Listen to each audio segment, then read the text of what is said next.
प्रचाराकरता सर्व प्रकारच्या परवानग्या त्यांनी घ्याव्यात. कोणत्याही प्रकारचे विना परवानगी त्यांनी प्रचार करू नये.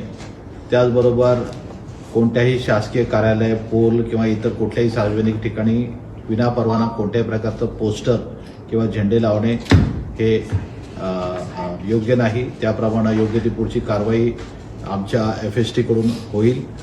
त्याचबरोबर शहरामध्ये कोणत्याही प्रकारच्या रॅलीज किंवा सभा होत असतील तर सगळ्यांना लोकशाहीमध्ये प्रचार करण्याचा अधिकार आहे आणि शांतता मार्गाने सगळ्यांनी योग्य त्या परवानगी घेऊन ह्या सभा आणि रॅलीज आणि प्रचार हा करणं हे अपेक्षित आहे. कोणत्याही प्रकारचं अनुशासन किंवा कुठल्या प्रकारची घटना जर कायद्याचं पालन न करता केलीच तर त्या प्रकारे गंभीर गुन्हे आम्ही दाखल केलेले आहेत आणि भविष्यात देखील अशा प्रकारचे गुन्हे दाखल करून संबंधितांवरती अत्यंत कडक कारवाई ही पोलीस प्रशासनातर्फे करण्यात येईल. त्याचबरोबर ती शहरामध्ये कोणत्याही प्रकारचे बलून्स किंवा कोणत्याही प्रकारचे ड्रोन्स किंवा कोणत्याही प्रकारचे अशा प्रकारचं साहित्य वापरता येणार नाही ज्या प्रकारे आपल्याला कोणत्याही प्रकारे हवाई वाहतुकीला अडथळा होईल. कारण की त्याच्या देखील प्रोहिबिटरी नोटिफिकेशन पोलीस प्रशासनाकडून काढलेले आहे. 14 तारखेला संक्रांतीचा सण आहे. मोठ्या प्रमाणामध्ये सर्व लोकांकडून तो साजरा केला जाईल. नालान मांजाच्या बाबतीमध्ये माननीय उच्च न्यायालय, खंडपीठ, छत्रपती संभाजीनगर यांचे सुस्पष्ट आदेश आहेत. या बाबतीमध्ये पोलीस प्रशासनाने वेळोवेळी जनजागृती त्याचप्रमाणे मोठ्या प्रमाणावरती गुन्हे दाखल करून कायदेशीर कारवाई केलेली आहे. यावेळी देखील आम्ही मोठ्या प्रमाणावरती त्याचं नियोजन केलेलं आहे.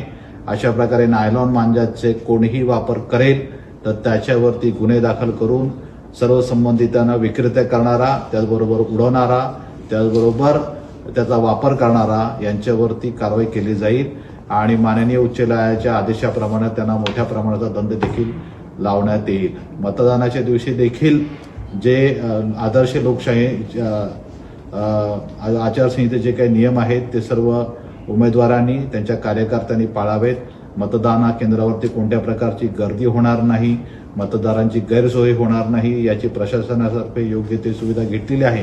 पोलीस प्रशासनाने देखील योग्य बंदोबस्ताचं नियोजन केलेलं आहे. त्या प्रकारचं आवाहन आपल्याला करण्यात येत आहे. तसेच मतमोजणीच्या दिवशी देखील ट्रॅफिकचं नियोजन आणि ज्या प्रकारे आपण विधानसभेला आणि लोकसभेला नियोजन केलं होतं त्याच प्रकारचं नियोजन यावेळी देखील करण्यात आलेलं आहे.